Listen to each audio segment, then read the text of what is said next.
Hi நண்பா, எல்லாருக்குமே பெரிய வணக்கம். நான் சந்துரு பேசுகிறேன். எல்லோரும் எப்படி இருக்கீங்க? எல்லோரும் சூப்பராக ஹாப்பியாக இருக்கணும். நானும் பார்த்தீங்கன்னா சூப்பராக இருக்கேன் நண்பா. இன்றைக்கான வீடியோ என்ன பார்க்குறோம்னா OnePlus 10T, Oppo Reno 8 Pro இந்த ரெண்டு ஸ்மார்ட் ஃபோனை பற்றி தான் பார்க்க போகிறோம். ஏன்னா இதில் ஒரு ஸ்மார்ட் ஃபோனோட விவரத்தை பற்றி சொன்னாலே உங்களுக்கு இன்னொரு ஸ்மார்ட் ஃபோன் எப்படி இருக்குன்னு தெரிஞ்சிடும். வேறு ஒன்றும் இல்லை நண்பா, இப்போ சமீப காலமாக லான்ச் பண்ணுற எல்லா OnePlus ஸ்மார்ட் ஃபோனுமே சிமிலராக ஓப்போக்கு ரிலேட்டடாக தான் இருக்குது. டிசைன் வைஸாக இருக்கட்டும், ஸ்பெக் வைஸாக இருக்கட்டும்.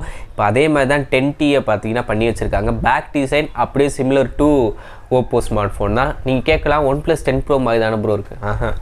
OnePlus 10 Proவே ஓப்போவோட டிசைன் தான், அப்படி தான் சொல்லணும். அதான் உண்மையும் கூட கரெக்டாகவும் இருக்கும். இப்போ இந்த 10T இந்த T சீரிஸ் பார்த்தீங்கன்னா 9 சீரிஸ் வரும்போது அவங்க லான்ச் பண்ணல, 9R10 லான்ச் பண்ணாங்க. இப்போ பார்த்தீங்கன்னா 10Tன்ற பேரில் தான் வரப்போகுது. முன்னாடிலாம் நம்ம வந்து ப்ரோ சீரிஸ் வாங்காமல் கொஞ்சம் வெயிட் பண்ணி T சீரிஸ் வாங்குவோம். ஏன்னா பட்ஜெட் வைஸும் கம்மியாக வரும், கேமரா வைஸும் சரி, பெர்ஃபார்மன்ஸ் வைஸும் சரி ப்ரோ சீரிஸ்க்கு ஈக்குவலாக கொடுப்பாங்க. பட் இப்போ இந்த 10Tயோட ஸ்பெக்கை வச்சு பார்க்கும்போது ஏன்டா அப்படி சொதப்பி வச்சுருக்கீங்க அந்த மாதிரி தான் இருக்குது. நான் ஒவ்வொன்றா சொல்கிறேன். இப்போ டிசைன் வைஸ் பார்க்கும்போது சில பேர் 10 Pro மாதிரி இருக்குன்னு சொல்லுவீங்க, சில பேர் ஓப்போ மாதிரி இருக்குன்னு சொல்லுவீங்க. அது உங்களோட தனிப்பட்ட கருத்து தான் நண்பா. என்னையை பொறுத்த வரைக்கும் 10 Proக்கு சிமிலர் தான் பண்ணியிருக்காங்க. பட் ஓப்போவோட ரெனோ சீரிஸ்க்கு ஈக்குவலாக தான் இருக்குது. அது வந்து ஒருத்தரோட தனிப்பட்ட இப்போ டிசைன் வைஸ் பார்க்கும்போது இண்டிவிஜுவலோட சூஸிங் தான், அது எப்படி இருக்குன்றதை அவங்க முடிவு பண்ணிக்குவாங்க. இப்போ டிஸ்பிளேன்னு பார்க்கும்போது 6.7 இன்ச்சு OLED டிஸ்பிளே, 10 பிட்டுக்கான இது கொடுத்துருக்காங்க. பில்லியன்ஸ் ஆஃப் கலர் பார்த்தீங்கன்னா உங்களுக்கு ரீப்ரொடக்ஷன் பண்ணும், விசுவலாக பார்க்கும்போது நல்லாயிருக்கும். அது மட்டும் இல்லாமல் 120 ஹெர்ட்ஸ்க்கான ரெஃப்ரெஷ் ரேட் கொடுக்குறாங்க நண்பா. இன் டிஸ்பிளே ஃபிங்கர்பிரிண்ட் சென்சார் தான் இந்த ஸ்மார்ட் ஃபோன் இருக்குது. ஸோ டிஸ்பிளே குறை சொல்கிற மாதிரி இல்லை, நல்லா பண்ணியிருக்காங்க. அடுத்து பின்னாடி கேமரான்னு பார்க்கும்போது ப்ரைமரி 50 மெகாபிக்சல். இதில் வந்து OIS ஒன்றும் கன்ஃபார்ம் பண்ணல, பட் சோனி சென்சார்ன்றது சொல்லியிருக்காங்க. 8 மெகாபிக்சலுக்கான அல்ட்ரா வைடாக 2 மெகாபிக்சலுக்கான மேக்ரோ. இந்த முன்னாடி T சீரிஸில் இப்போ 70லேயே எடுத்துக்கோங்க, டெலிஃபோட்டோ லென்ஸ் கொடுத்துருப்பாங்க, 2x ஆப்டிக்கல் ஜூம் போகும். அது மட்டும் இல்லாமல் அல்ட்ரா வைடும் பார்த்தீங்கன்னா 13 மெகாபிக்சல் அந்த மாதிரி கொடுப்பாங்க. இது பாருங்கள், பட்ஜெட் செக்மெண்ட்டை கொடுக்குற ஃபோன் மாதிரி 8 மெகாபிக்சல் அல்ட்ரா வைடாக 2 மெகாபிக்சல் மேக்ரோவா.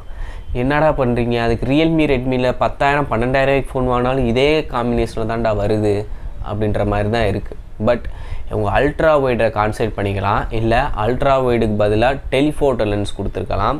ரெண்டில் ஏதாச்சும் ஒன்று பண்ணியிருக்கணும். அதை விட்டுட்டு 8 மெகாபிக்சல் அல்ட்ரா வைடாம் நீங்கள் யூஸ் பண்ணி பாருங்கள். சும்மாவே 13 மெகாபிக்சல் 20 மெகாபிக்சல் அல்ட்ரா வைடு கொடுத்தாலே கார்னர்ஸ்லாம் பார்த்தீங்கன்னா ஒரு மாதிரி பிளரிஷாகவும், சென்டர் பாயிண்ட் மட்டும்தான் ஷார்ப்பான இமேஜ் வந்து கிடைக்கும்.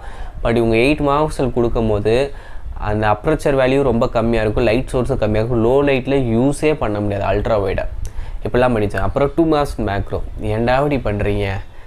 அந்த மாதிரி தான் இருக்குது. ஃப்ரண்ட் பார்த்தீங்கன்னா 16 மெகாபிக்சல் செல்ஃபி கேமரா. காலங்காலமாக நம்ம OnePlus டிவைஸில் பார்த்தா அதே கேமரா கொடுத்துருக்காங்க.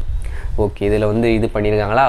அடுத்து பேட்டரின்னு பார்க்கும்போது 4800 mAhக்கான பேட்ரி, 150 வாட்ஸ்க்கான வயர்ட் சார்ஜர் வந்து பாக்ஸில் இன்க்ளூட் பண்ண போகிறாங்க. இது ஓகே. இப்போ எல்லா ஸ்மார்ட் ஃபோனுமே பார்த்தீங்கன்னா 120 வாட்ஸ் 150 வாட்ஸ் கொடுத்துட்ருக்காங்க. So 4800 mAh battery, 150 watts charger, okay, நல்லா பண்ணியிருக்காங்க. அடுத்ததாக ப்ராசஸ்ன்னு பார்க்கும்போது Snapdragon 8 Gen 1 ப்ராசரோடு தான் வரப்போகுது அப்படின்றதையும் கன்ஃபார்ம் பண்ணியிருக்காங்க. ஸோ பெர்ஃபார்மன்ஸ் வைஸ் நல்லாயிருக்கும். பட் அந்த ஹீட்டிங் அதை எப்படி கம்ப்ரெஸ் பண்ணி கரெக்டாக டெலிவரி பண்ணுறாங்கன்றது லான்ச் அப்போ தான் தெரியும், நம்ம யூஸ் பண்ணால் தான் தெரியும். அடுத்ததாக டூயல் ஸ்பீக்கர் இருக்கப்போ தான் NFC support, in display fingerprint sensor, front camera பார்த்தீங்கன்னா 16.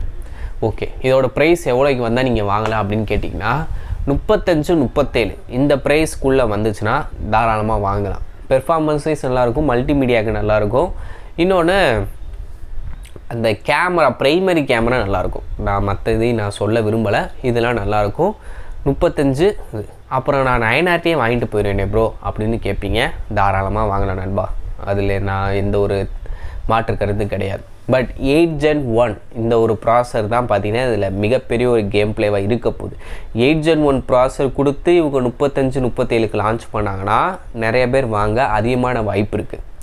அப்படி இல்லை, இதையும் 40,000 மேலே கொண்டு போய் வச்சாங்கன்னா தயவு செஞ்சு வாங்கிறாதீங்க. அதுக்கு பதிலாக போன வருஷத்தோட ஃப்ளாக்ஷிப் ஃபோனான OnePlus 9 இருக்குது, அப்படி இல்லையா 9R10 இருக்குது, அப்படி இல்லையா 9 Pro உங்களுக்கு 50,000 கிடச்சிக்கிட்டு இருக்குது. நம்ம தாராளமாக கூட 45க்கு 10T லான்ச் பண்ணால் 5,000 போட்டு 9 Pro வாங்கிடலாம். எல்லா விதத்துலேயும் அது பெட்டராக இருக்கும். ஸோ இப்படி பார்த்துட்டு போயிடலாம். ஸோ 10Tயை பொறுத்த வரைக்கும் இது முழுக்க ஒரு ஓப்போவோட ஸ்மார்ட் ஃபோன். லைட்டாக பிராண்டிங்கை மட்டும் மாற்றி உள்ள ஓப்போ லேயருக்கு மேலே OnePlus ஆக்சிஜன் ஓஎஸை பார்த்தீங்கன்னா ஃபில் பண்ணி வச்சுருப்பாங்க. அது ஆக்சிஜன் ஓஎஸே இல்லை, அப்படியே கொஞ்சம் கொஞ்சமாக மாறிடுச்சு. ஸோ இதுதான் நண்பா இப்போதைக்கான நிலவரம். 37க்கு மேலே இந்த ஃபோன் வந்தால் கண்டிப்பாக ஒருத்தில் இன்னும் கூடிய சீக்கிரம் லான்ச் ஆயிரும். இல்லை உங்கள் T சீரிஸே நிப்பாட்டின்னு சொல்லி 10R10 லான்ச் பண்ண அதிகமான வாய்ப்பு இருக்குது. எப்படி வந்தாலும் கடைசி ப்ரைஸ் வச்சு தான் முடிவு பண்ண போகிறோம். என்னன்னு பார்த்துக்கணும் நண்பா. ஸோ எனக்கு கொஞ்சம் உடம்பு இல்லை, நேற்று ஃபுல்லாக சரியான கட்சி, அதனால தான் ஒரு ஷார்ட்ஸை மட்டும் போட்டுட்டு விட்டேன். ஆப்பிள் ஷோரூமும் போகணும் வேண்டியது இருந்துச்சு, அதுவே என்னால் போக முடியல. பட் இந்த வாரம் நான் கண்டிப்பாக பிளான் பண்ணி ஆப்பிள் ஷோரூமில் போய் அந்த வேல்யூ ஆஃபர்ஸில் என்னன்றதை கேட்டு சொல்லிடுறேன். ஓகே நண்பா, ஓகே, தேங்க்யூ, பை.